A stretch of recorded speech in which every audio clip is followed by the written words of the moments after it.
Ang ating pong pag-aaralan ngayong linggo ito ay ang verses 5 and 6. Okay, babasahin ko po muli sa inyo ang verses 5 at 6. Dahil dito iniwan kita sa Kreta upang isaayos mo ang mga bagay na may kakulangan at upang magtalaga ng matatanda sa iglesia sa bawat bayan na gaya ng ipinagbiling ko sa iyo.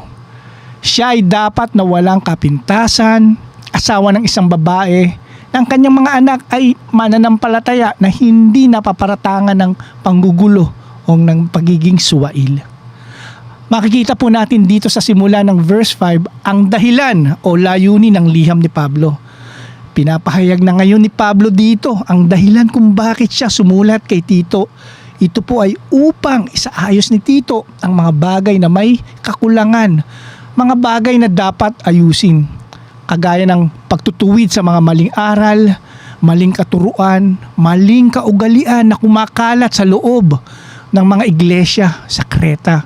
Mga bagay na may kakulangan na dapat isaayos ni Tito. Mas maiintindihan po nating maigi ang mga bagay na binabanggit po ni Pablo dito sa verse 5 tungkol sa mga maling aral, maling katuruan, maling kaugalian na laganap sa Kreta sa pagpapatuloy ng ating pag-aaral sa mga susunod na mga talata at mga kabanata sa mga darating na linggo.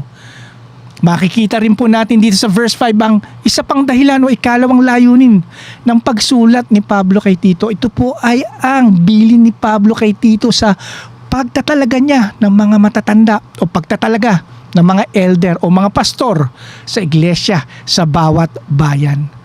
Dalawang bagay po ang kapansin-pansin na makikita natin sa pinapahayag ng talata. Ang una, ang pangangailangan ng mga mamumuno sa iglesia, ang pagtatalaga ng mga pastor, at ang ikalawa ay ang lumalagong gawain ng mga mananampalataya sa isla ng Kreta.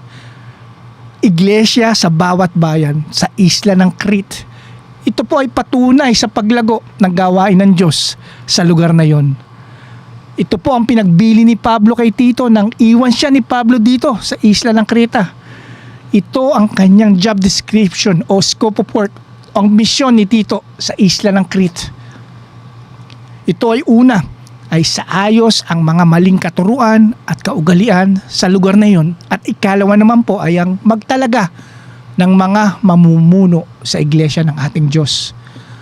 Gaya po ng nabanggit ko po sa inyo nung unang linggo ng ating pag-aaral, ang liham na ito ni Pablo kay Tito ay pwede rin po nating ihalintulad sa isang manual para sa pagtatayo o pagsisimula ng isang iglesia. Isang iglesia na matatag, iglesia na lumalakad sa kabanalan, at iglesia na naglilingkod para sa kaluwalhatian ng ating Diyos. Kagaya rin po ng isang manual o gabay para sa pagsisimula o pagtatayo ng isang gawain, ilinatag din po ni Pablo dito sa verse 6 ang mga batayan o qualification para po sa mamumuno sa iglesia ng ating Panginoon. Basahin po natin muli ang verse 6. Qualification para sa pastor.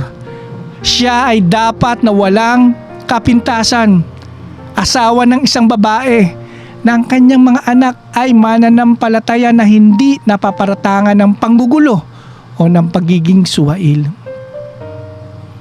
Siya ay dapat walang kapintasan. Ito po ang unang kwalifikasyon para sa isang mamumuno o pastor. Ang taong mamumuno sa iglesia ng ating Diyos ay dapat walang kapintasan o above reproach. Walang tanong o pagdududa sa kanyang karakter at integridad na mamuno. Ang buhay niya ay isang mabuting halimbawa sa loob at sa labas ng iglesia na dapat tularan at sundin. Modelo at huwaran ng isang matapat na lingkod ng ating Diyos.